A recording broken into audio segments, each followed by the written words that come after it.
Guys, मैं हूं मोहित और स्वागत करता हूं आप सभी का आप ही के यूट्यूब चैनल पर। आशा करता हूं कि आप सभी लोग बढ़िया होंगे और तैयारी भी आपकी बहुत ही शानदार चल रही होगी। देखिए, आज की वीडियो में हम डिस्कस करने वाले हैं बीकॉम सेकंड सेमेस्टर के बारे में। अगर मैं बात करता हूं बीकॉम सेकंड सेमेस्टर की, तो आज के इस वीडियो लेक्चर में सबसे पहले हम डिस्कस करेंगे कि बीकॉम सेकंड सेमेस्टर का सिलेबस क्या है, यानी कि इस बार हमें बीकॉम सेकंड सेमेस्टर में कौन कौन से सब्जेक्ट्स पढ़ने को मिलेंगे।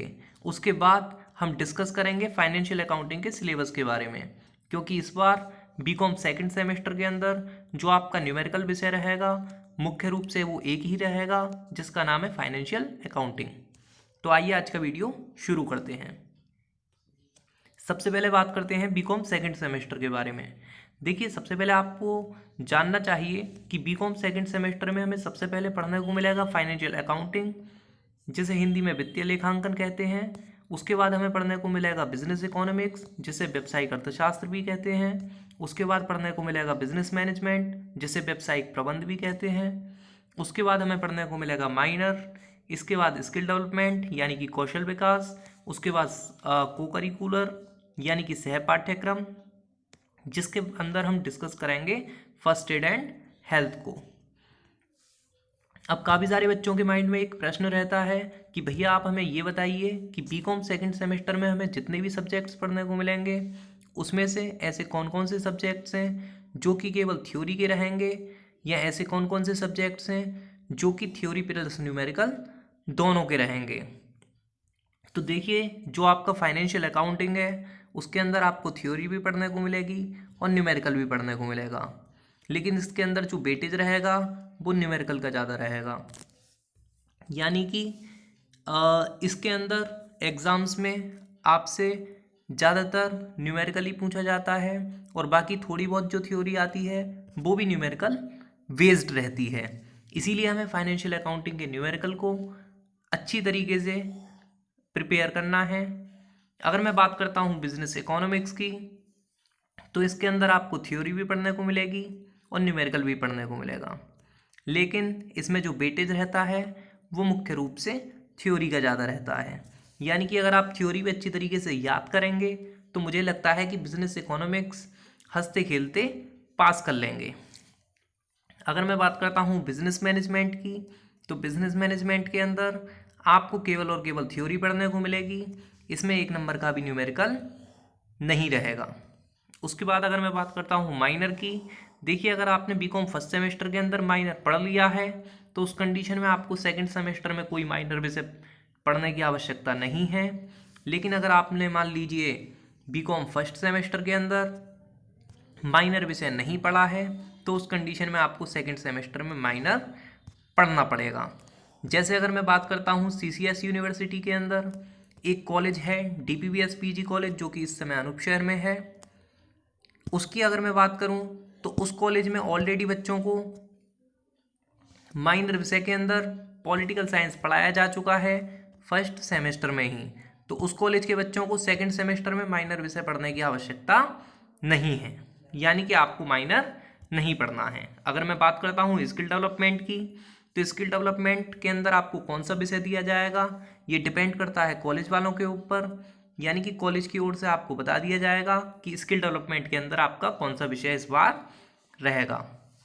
इसी तरीके से अगर मैं बात करता हूँ को करिकुलर की, तो को करिकुलर के अंदर आपको फर्स्ट एड एंड हेल्थ पढ़ने को मिलेगा, जिसके अंदर मोस्टली थ्योरी होती है और ये पूरी तरीके से MCQ बेस्ड पेपर आता है, जिसमें मिनिमम 40% नंबर ला करके इस विषय को क्वालिफाई करना अनिवार्य होता है। हालांकि इसके नंबर नहीं जुड़ते हैं, लेकिन फिर भी इस सब्जेक्ट में 40% नंबर होने जरूरी हैं ताकि आप इस विषय को क्वालिफाई कर सकें।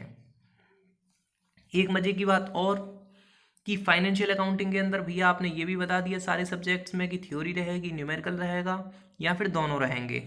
अब काफ़ी बच्चों का डाउट ये रहता है कि भैया आप ये भी बताइए कि इस बार हमें फाइनेंशियल अकाउंटिंग की अगर हम बात करते हैं तो ऐसे कौन कौन से सब्जेक्ट्स हैं जिसकी केवल और केवल इंटरनल परीक्षा होगी, या ऐसे कौन कौन से सब्जेक्ट्स हैं जिनकी केवल एक्सटर्नल परीक्षा होगी, या ऐसे कौन कौन से सब्जेक्ट्स हैं जिनकी इंटरनल और एक्सटर्नल दोनों परीक्षाएं होंगी।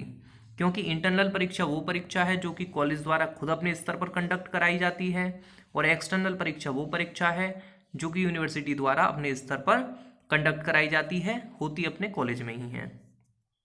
देखिए अगर मैं बात करता हूँ फाइनेंशियल अकाउंटिंग की, तो इसका आपका इंटरनल भी होगा जो कि 25 नंबर का रहेगा, और इसका एक्सटर्नल भी होगा जो कि 75 नंबर का रहेगा। यानी कि 25 वाले कॉलेज वाले एग्ज़ाम कराएंगे और 75 नंबर का यूनिवर्सिटी का एग्ज़ाम होगा आपके कॉलेज में ही। इसी तरीके से अगर मैं बिजनेस इकोनॉमिक्स की बात करता हूँ, तो इसके अंदर आपका इंटरनल रहेगा 25 नंबर का और एक्सटर्नल रहेगा 75 नंबर का। यानी कि यहाँ पर आपका इंटरनल और एक्सटर्नल दोनों होगा। बिजनेस मैनेजमेंट की अगर मैं बात करता हूँ, तो इसका केवल और केवल इंटरनल रहेगा 25 नंबर का और एक्सटर्नल रहेगा 75 नंबर का। यानी कि इसका भी इंटरनल और एक्सटर्नल दोनों होगा। माइनर आप ऑलरेडी डीपीवीएस वाले पढ़ चुके हैं, वरना माइनर में भी यही हिसाब चलता है 25-75 का।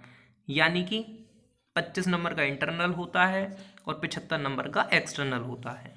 लेकिन अगर मैं बात करता हूँ स्किल डेवलपमेंट की, तो स्किल डेवलपमेंट का केवल और केवल इंटरनल होता है जो कि पूरा 100 नंबर का होता है। इसका एक्सटर्नल एक भी नंबर का नहीं होता है।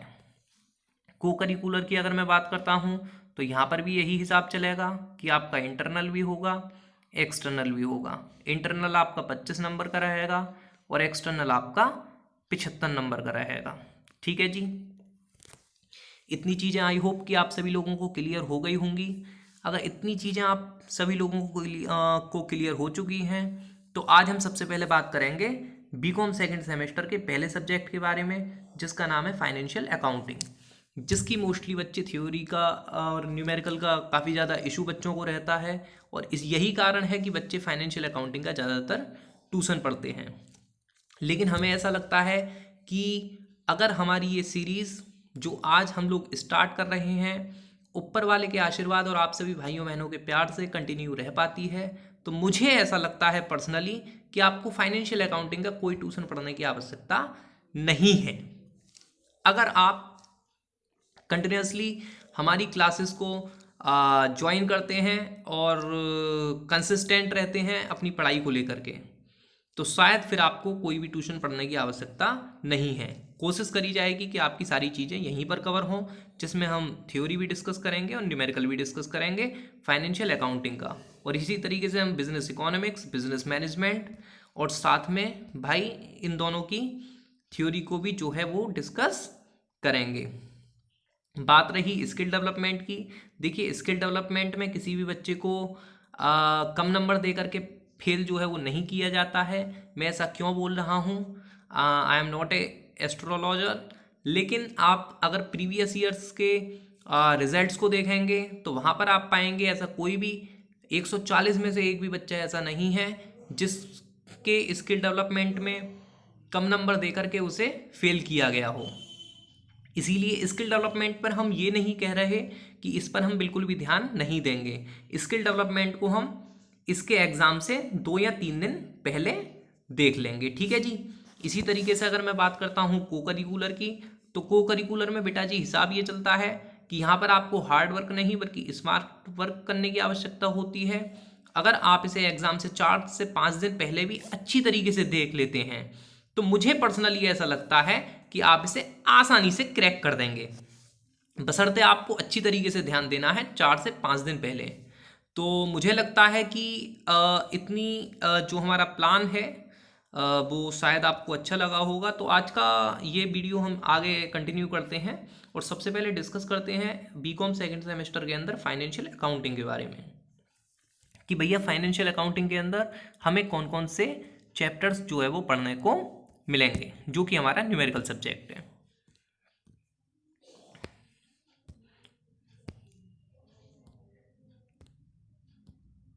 देखिए अगर मैं बात करता हूँ फाइनेंशियल अकाउंटिंग की, तो पूरा का पूरा फाइनेंशियल अकाउंटिंग जो है वो 2 पार्ट में बटा हुआ है, पार्ट फर्स्ट और दूसरे नंबर पे पार्ट सेकंड। अगर मैं बात करता हूँ पार्ट फर्स्ट की, तो पार्ट फर्स्ट के अंदर सबसे पहले हमें पढ़ने को मिलेगा evolution, nature and scope of the accounting, यानी कि लेखांकन का उद्गम, प्रकृति एवं क्षेत्र। दूसरे नंबर पे हमें पढ़ने को मिलेगा accounting principles, concepts and conventions, यानी कि लेखांकन के सिद्धांत, अवधारणाएं एवं प्रथाएं। तीसरे नंबर पे हमें पढ़ने को मिलेगा अकाउंटिंग स्टैंडर्ड, लेखांकन प्रमाप, डबल एंट्री सिस्टम, दोहरा लेखा प्रणाली। पाँचवें नंबर पे हम पढ़ेंगे general ledger and trial balance, यानी कि जनरल लेजर और तलपट। उसके बाद छठे नंबर पे हमें पढ़ने को मिलेगा फाइनल अकाउंट्स, यानी कि अंतिम खाते। उसके बाद हमें पढ़ने को मिलेगा concept of income and it's measurement, यानी कि आय की अवधारणा एवं इसका मापन।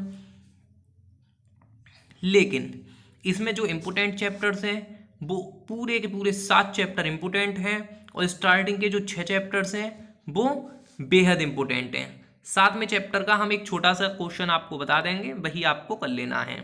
यानी कि इसमें हमें एक भी चैप्टर जो है वो नहीं छोड़ना है, पूरे के पूरे 7 चैप्टर हमें जो है वो बेटा जी करने पड़ेंगे।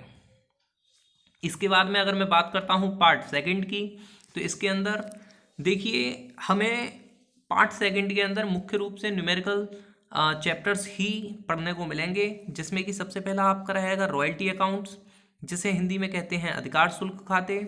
दूसरे नंबर पे हम करेंगे हायर परचेज सिस्टम, यानी कि किराया क्रय पद्धति।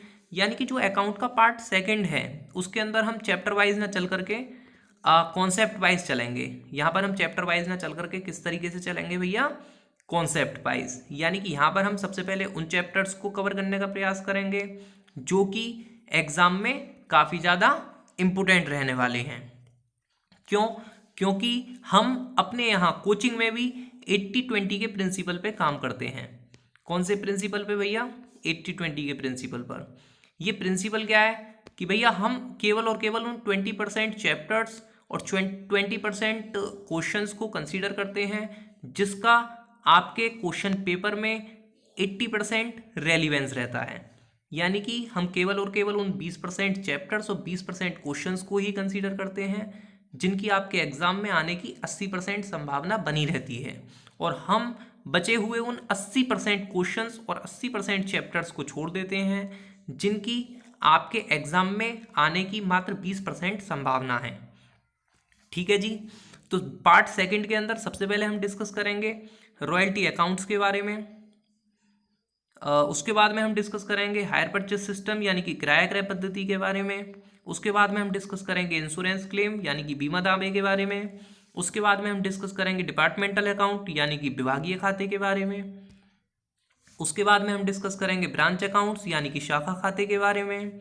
उसके बाद हम डिस्कस करेंगे इंसॉल्वेंसी अकाउंट्स, यानी कि दिवालिया खाते के बारे में। उसके बाद हम डिस्कस करेंगे इंस्टॉलमेंट पेमेंट सिस्टम, यानी कि किस्त भुगतान पद्धति के बारे में। उसके बाद हम डिस्कस करेंगे main provisions of the IBC 2016, यानी कि आईबीसी 2016 के मुख्य प्रावधानों के बारे में।